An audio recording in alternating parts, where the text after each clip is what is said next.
मूसा नबी खुदावंद के हुक्म के मुताबिक बनी इसराइल कौम को मुल्क मिस्र से निकाल कर ले गया, और जब वह बियाबानों में से गुज़र रहे थे तो खुदावंद ने कोहे सीना के पहाड़ पर मूसा से हम कलाम होकर उसे 10 अहकाम दिए और अपनी शरीयत बताई कि वह बनी इसराइल को सिखाए।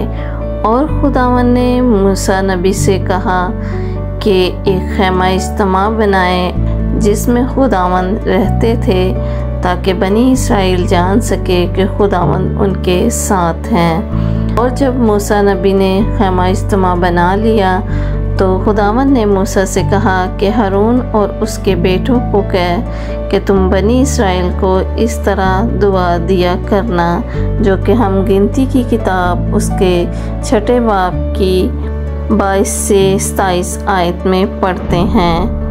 और खुदावंद ने मूसा से कहा कि हारून और उसके बेटों से कह कि तुम बनी इसराइल को इस तरह दुआ दिया करना। तुम उनसे कहना, खुदावंद तुझे बरकत दे और तुझे महफूज रखे।